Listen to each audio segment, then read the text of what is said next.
Hi everybody, it's me Jill and welcome to Jill Informed. This is the recap of The Real Housewives of Orange County, Season 13, Episode 15, The Day After. Okay guys, this is our third and I think probably final episode in Jamaica. We open up where we left off. The ladies are sitting having lunch at that place near where they were on the bobsled. Vicki says, I haven't heard back from Shannon. And you know, the little chyron at the bottom says 15 hours since contact with Shannon. like Shannon's alone on a submarine in the Arctic Sea. It's just so funny. Kelly said, I'm afraid to talk to her. And Tamara goes, yeah, see, that's what I'm talking about. So am I. And Vicki, I'm not afraid to talk to her. You know what? How about this? We just enjoy the rest of our day and we stop talking about Shannon. And Gina goes, sold. Next, they go to Dunn's River Falls, and that's where you can climb up the waterfall. I've actually done this. Back in the day, I went to Jamaica with one of my girlfriends and we did that, climbing up the waterfall. It was fun.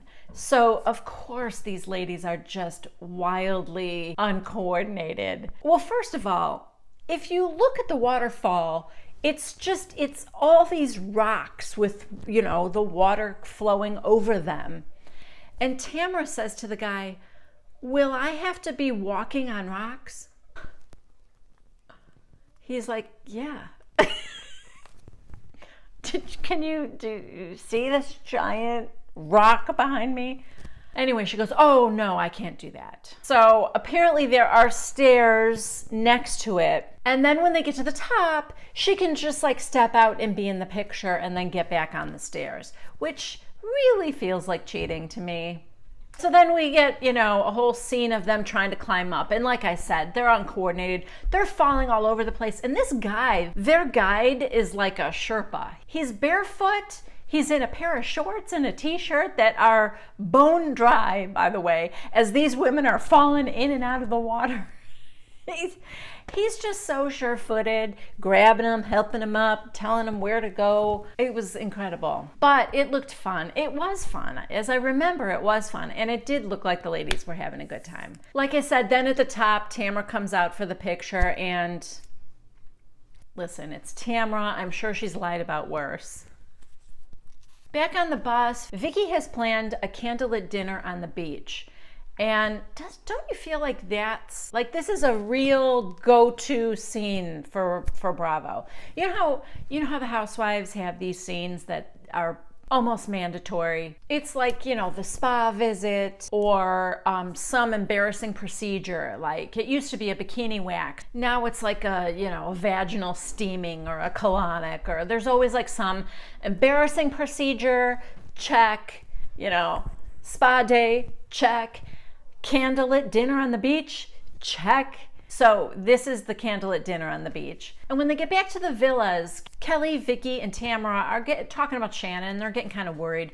So Vicki decides she's going to try calling her, but not from her cell phone. She said, I'm going to call the operator and have them transfer me to her room.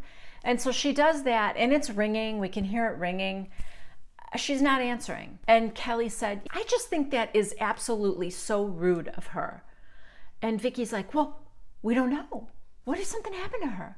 What if she's sick? What if she's not okay? Kelly, I love Kelly. Kelly goes, I don't think that's true. But what if it is true? She's so impressionable. And I am loving Kelly this season. And I hated her on her rookie season. Hated her. But yeah, she is like a breath of fresh air this season. So Shannon did not answer the phone. But later, now everyone's getting ready for dinner. They're getting dressed for dinner. And Vicki tries again from her cell phone, and Shannon does answer. And she's like, hello. You can tell that Shannon is in exactly the same place she was in 24 hours ago. Vicki's like, we're worried about you and stuff, because they've all gotten over it. Everybody else has sort of moved past it.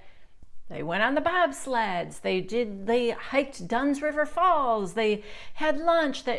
everybody is so moved on from the bad argument, but Shannon was kind of just sitting in the argument, you know? She's holed up in her room and is still like seething, and you can hear it in her voice. And she's like, I just think that your concern for my mental well-being is kind of a joke because I've been nothing but fun this trip.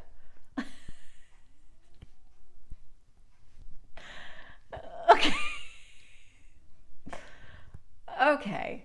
I'm sure Shannon wanted to have fun, but all of this other stuff came up, and that's not really Shannon's fault.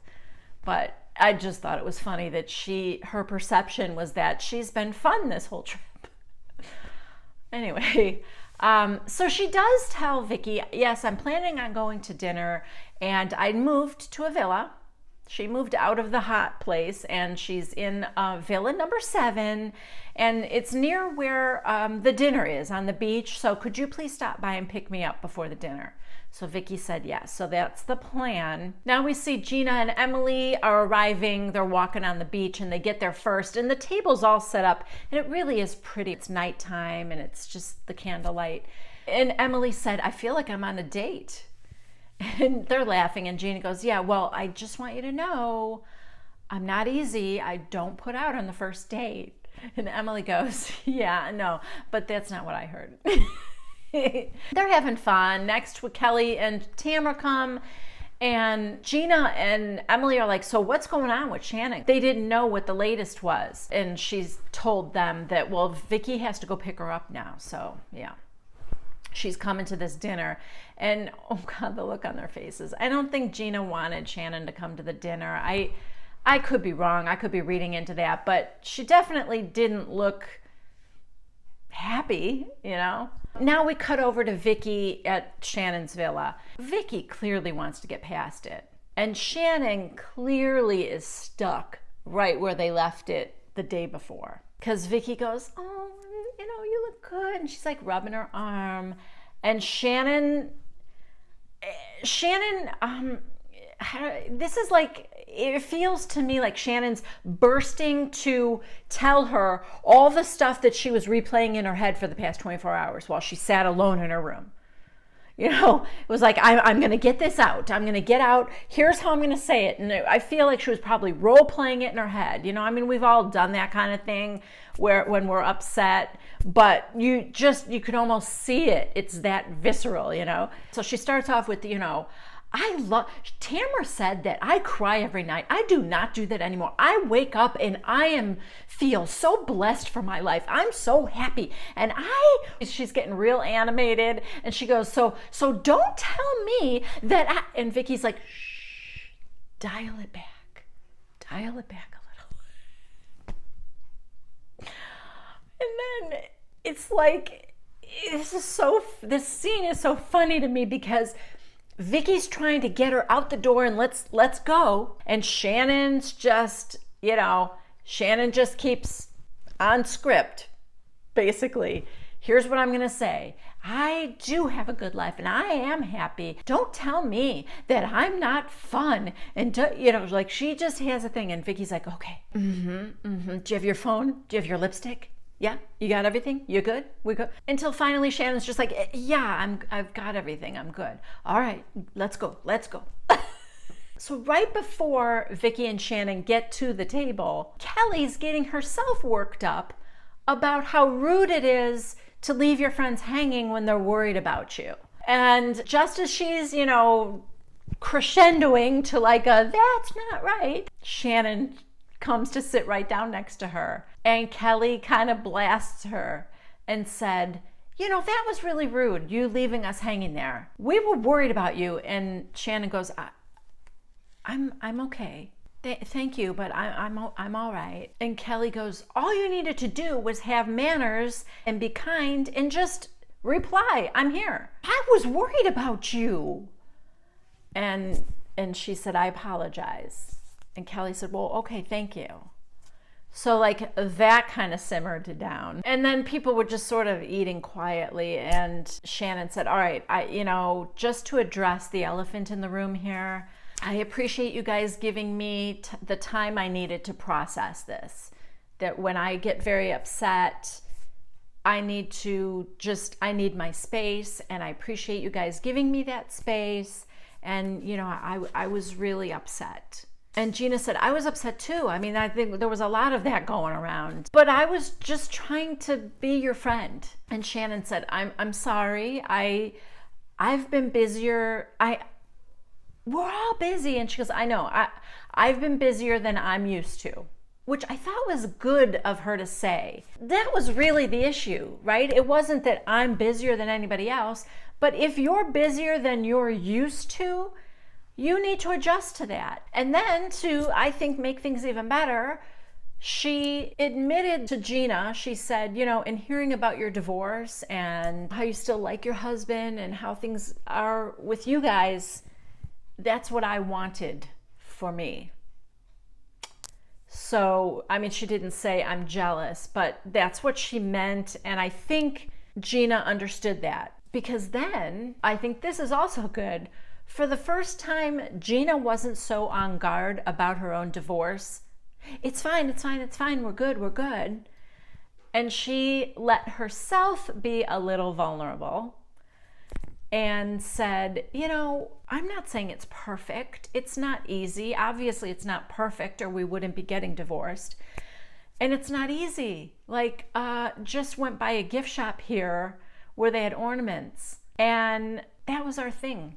Every time we'd go on vacation, we'd get an ornament. That hit home with me a little bit. It was a little bit of a soft spot, because that's what we do with my family. Whenever we go on vacation, we get an ornament and, add it to our Christmas trees. And then when we're decorating the tree, you remember all the trips you took and the fun times you had, and it's just a fun thing to do. And so it was like, I felt her pain at that moment, I really did. Gina said, well, I appreciate that. I really do. And so that was nice, but camera pans over to Tamra. Tamra is seething. Then to the confession cam, Tamra says, that's great. That's wonderful. Where's my apology? Although, is Tamra really owed an apology? I mean, not really. Anyway, that dinner actually ends on a good note. Everyone's kind of laughing and goofing around. When they get their meals, there's this little sort of a shot glass that's half full of something. And Kelly asks Tamra, is that the soup? And Tamra said, yeah. And she goes, let me try it. And she sips it. And then Vicki has one too. And so she sips it. And Vicki's like, it tastes like mustard. It was the salad dressing.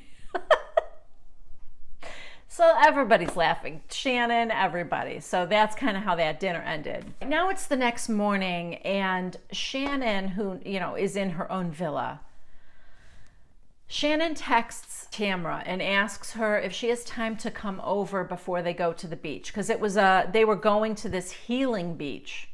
That was their day activity that day. And Tamra said, well, I'm not ready yet. So if you're ready, can you come over here? So she does. In the meantime, over in Villa 1, Gina, Emily, and Kelly are sitting at the table having breakfast, and they're talking about, Shannon, how things went and everything.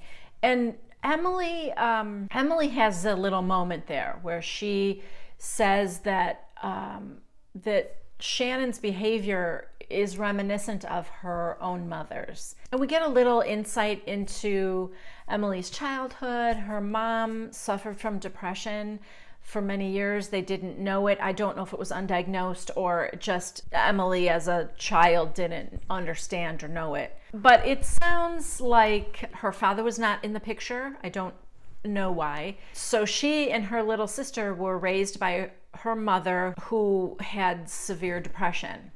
So there were many moments when Emily sort of had to take care of her little sister. As she's sharing that with Kelly and Gina, she's tearing up, and it's becoming quite emotional for her. Back in Villa 2, Tamra is now telling Shannon, I don't like the way you talk to me. And I'm not going to let you talk to me like that ever again. And I don't like the things you've accused me of, she says. And Shannon said, what did I accuse you of? And the one thing, and it's true, is that Tamara isn't the one that suggested that she go on meds. That was Kelly who said, you might need medication just to even you out. And then Vicki piggybacked on that and said, you know, it helped me when I got divorced from Dunn. So we didn't see Tamara say anything. So if anything, that seems to me like really the only one thing that Shannon needs to apologize for. Tamara said, well, and then you called me a stir. And Shannon said, yes, I said you were stirring the pot. And Tamara goes, how? How was I stirring the pot? I was defending you. Okay, what did I miss? Because when was Tamara defending Shannon? Certainly not at any point during that dinner. And she had the perfect opportunity to defend her when Gina said, all right, let's let Tamara tell you. Tamara could have said, well, Shannon and I talked about it, and ever since then, she's been a very good friend to me. But no, she just acted like, you know. So anyway, she says to Shannon, I was defending you. And Shannon said, well, I'm sorry you felt that way. And Tamara goes, oh, that's a crappy apology. I'm sorry you felt that way. And Shannon goes, well, I am sorry you felt that way. I never meant to hurt you. I know, but you did hurt me. And Shannon goes, you know what? It's a semantics game. And Tamara goes, no, it's not. And Shannon goes, yeah, it is. And this was funny. Tamara goes, well, I'm sorry you feel that way. Drinks her water. Anyway, Shannon's apology to her continues, and she does give a more heartfelt apology to Tamara, who appears to accept it, at least in this moment. And they're good. And now it's time to go to the healing beach. So they're back on the bus again. Side note, nobody commented about the fact that I was sitting on the fun bus. That was my green screen picture. So they head to Doctor's Cave, which has, it's like a healing spa. I don't know, is the whole portion of the ocean supposed to be healing? Because that seems like a scam. Right? How do you section off a portion of the ocean that has healing waters? I don't know. Anyway, they get there, and Gina and Emily right away go to the cafe to have something to eat. The other four go to the beach. They're in the water hanging out. While Gina and Emily are sitting at the table, Gina gets a phone call from her mom. And, you know, when she looks at her phone and sees that it's her mom, her face lights up and she's happy and she goes, oh, it's my mom. And after she hangs up, she goes, oh, she's the best. Emily is overcome with emotion again. And she starts crying. Gina's like, what, wait, oh, what? Oh no, oh, I'm sorry. Okay, I have mixed feelings about this in terms of like Gina. On the one hand, I know for a fact that Gina said it without thinking. Never in a million years thought she was saying something that would hurt Emily. It was just her true emotion at the time. That was just genuine coming out of Gina. And so for that, you know, I mean, good for her and I'm happy for her. But I do think it was slightly insensitive because Emily just shared with you her story about her mom that morning. It had to just be a couple hours ago. I know it wasn't malicious, but it was thoughtless. And by the way, Emily wasn't, you know, angry with Gina in any way. This was just Emily's true emotions coming out too, I think. She was just having a bad day. I think it's the last day of the trip. Maybe she's starting to really miss her kids. Maybe everything's getting her thinking about her mom. I don't know. Maybe she's just having her period.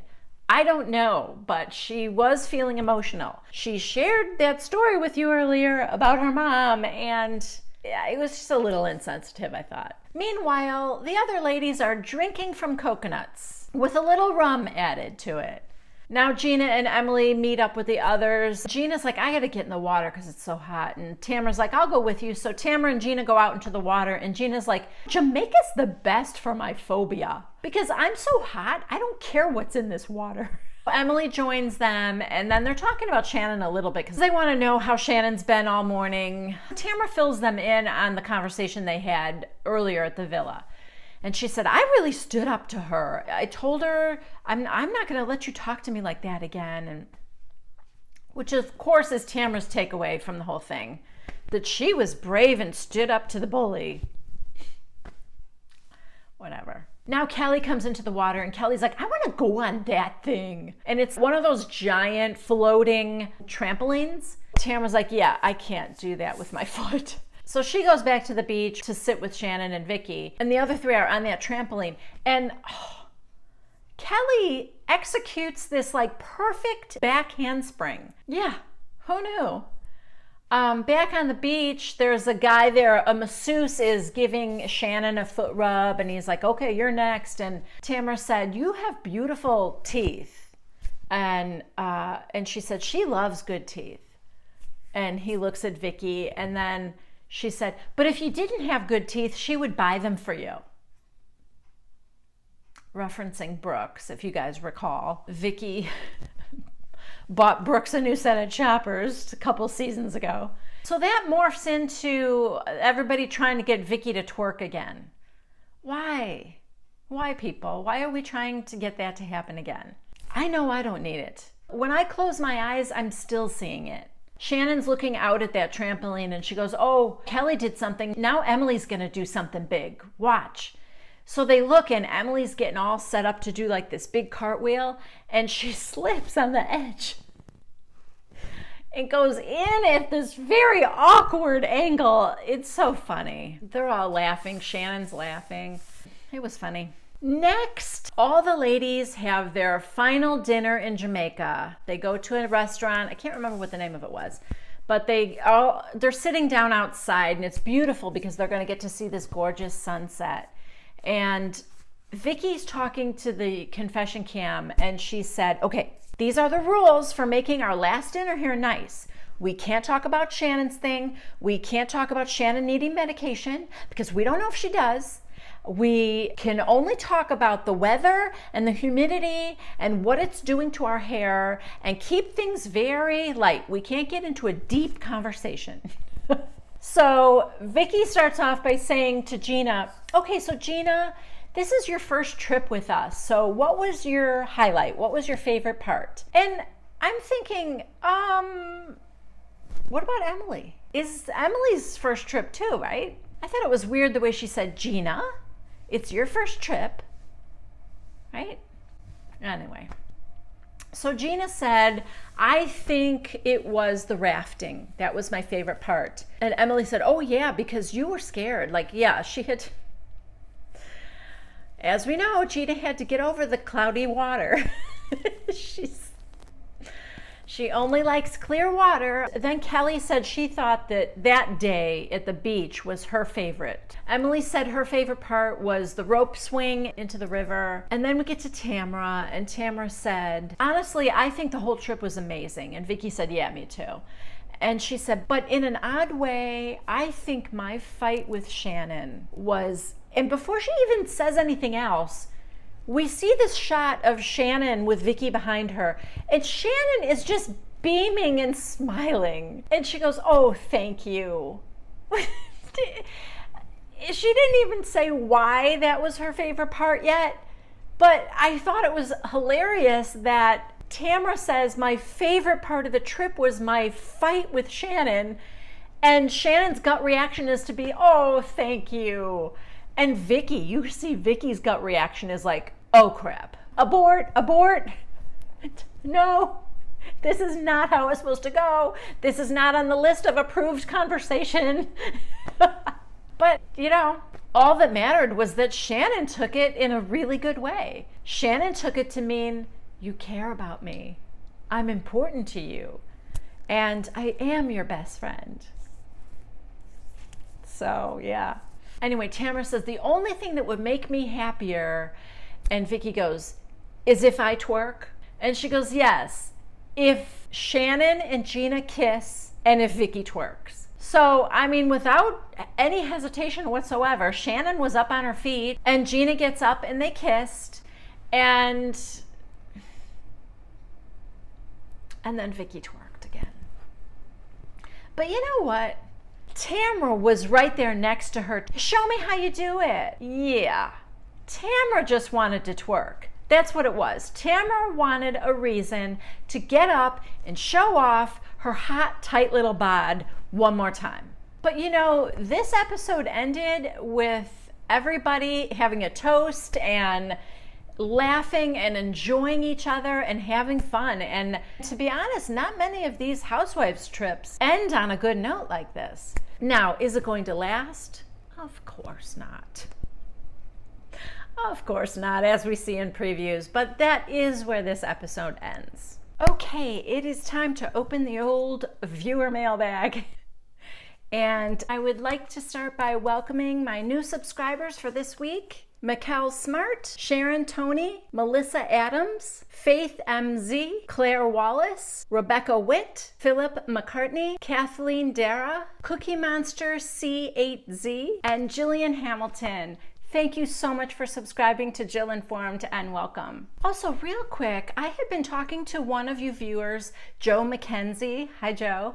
And Joe is also a small YouTuber just like I am. And although we are doing what we really love to do, and it is a hobby for most of us, those of us who really are trying to grow our channels, it isn't easy. So one thing I just want to say is we all do better when we help each other. So I would like to give a little shout out to Joe's channel. She is a watercolor instructor, and her channel has a lot of little short, like less than 5-minute long videos where she demonstrates her art, and it's beautiful stuff. And I don't know if you're into that or not, but if you are, why don't you go over to her channel, Joe McKenzie. It's JoMackenzie. I hope I'm spelling that right. If you're into watercolors, go ahead and hop on over there and give her some love, you know? Also, I would like to say, if any other of you, of my viewers, have your own YouTube channels, let me know in the comments down below. I'll check them out and, you know, we can support each other. Okay, so since I did 2 videos last week, the second one being the big Shane reveal, that got a ton of comments from you guys. And I just want to mention something real quick. The very first viewers of that video, when you commented, you kept the secret. You didn't say Shane's name in the comment, and I think that was really cool and kind of sweet. You know, you said things like, oh my gosh, I never would have known, or that was shocking, but you didn't give it away. I don't know if you did it on purpose because you knew you were like early in and commenting, but I just thought, you know, that kind of speaks to the kind of people that you are. It was not lost on me that you guys kept the secret for a little bit longer. So I just wanted to mention that. Also, I thought it was funny that your guesses were predominantly people that you thought I might have said something positive about, that it was somebody who liked what I said, and then that's why they reached out to me. So for 2 days, I was thinking to myself, oh my God, you guys are gonna die when you find out who it is. Okay, so the viewer comment that I chose to read on the air, I chose it because it was an interesting observation about me and something that I do. There was something intriguing within the comment that kind of explained it. I'm sorry, I know I'm being like super vague and weird, but here's what happened. That person since then edited their comment to now be something very negative about me. So this is weird and awkward for me because I had this whole thing I wanted to talk about regarding their first comment. I had taken a screenshot of the first comment when it came in so that I could save it for me to reference it now while I'm filming. And then I just happened to be going through the comment feed and I saw it come up again, only it was changed in a very different negative way. So I don't feel it would be fair to that person to read the first comment. Clearly they don't feel that way anymore. After thinking about it, they've decided to make it kind of mean. I'm not looking to throw somebody under the bus. I'm not going to say their name, but the part that I think hurts me is that they are claiming that I used to be a place for them to get enjoyment, and now I am spreading toxicity. So I give this airtime only because I want to reiterate that from the very beginning, I have always said, this is a TV show. This is supposed to be entertainment. It's a reality TV show.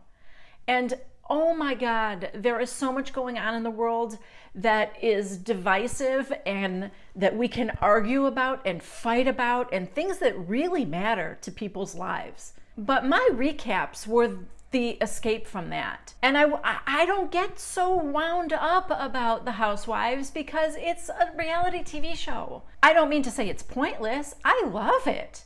I love the Housewives shows that I watch. I love the Housewives. I don't want, you know that, even when I criticize their behavior, you know that in the next breath, and sometimes in the very same sentence, I'm saying, oh, but please don't ever change. Because I love you crazy, or I love you narcissistic, or whatever the case may be, keep doing it because it makes good TV. And that's what I care about. That's all I care about. I don't know these people in real life. All I care about is, are you still entertaining me? And yes, they are. And so, yeah, I'm going to say things like, oh my God, how could they do this or that? But it's just a TV show. That's why I always say to you guys in the comments, I don't care if you disagree with me. I don't care if you love somebody I hate or hate somebody I love. It's all good. It's all good. That's what makes the world go round. We are different human beings. We interpret things differently. That part's okay. We just can't get so wrapped up in it that we attack each other. That's probably the only thing I won't tolerate in my comments, is if you're unkind to one another. I don't take it quite that seriously. It's okay if you do, but I don't take it quite that seriously. I just don't. I know that there are big things in life to worry about, and Housewives ain't one of them. I got 99 problems, and Housewives ain't one of them. It's just not important enough to be truly angry or nasty about it. So I think that's why somebody accusing me of spreading toxicity, that really hit me hard, I guess. And, you know, the irony of it is that person probably has stopped viewing my channel altogether, and I can't even ask her what she meant by that. The only reason I breathed any life into this comment at all is because it's giving me the opportunity one more time to drive home the fact that we do not have to be unkind to each other. It's just a TV show. Let's have fun. And let's not take it too seriously. Let's not take ourselves too seriously. And I absolutely do not want to give anybody the impression that I am all about spreading toxicity. Because, yeah, I'm not. So anyway, thanks for letting me be on my soapbox for a second there. Let's end this with a good laugh for everybody, okay? This next one comes from Amy Glatt. She's a frequent commenter. I love her take on things, and she's always hilarious. And this one was no exception. She said, "This is my emoji interpretation of Don's mind as he watches you say that Vicki needs another chance with him." You guys are actually really gonna have to go to the comments and see. It is just a long string of emojis that starts off with an exclamation point and the question mark, like, wait, what? And then it progresses on and on to, you just have to see it. I'm not gonna do it justice by explaining it. I'm gonna pin it to the top of my comments so you guys can find it and have a good laugh. So thank you, Amy. Thank you again so much for watching, and I really do appreciate each and every one of you guys. If you haven't yet subscribed to Jill Informed, please do so. Please also give this video a thumbs up if you liked it, and don't forget to leave a comment down below. I love to hear from you guys, and I hope I will see you next Monday at 1 p.m. Central Time for the next recap of The Real Housewives of Orange County. Bye-bye.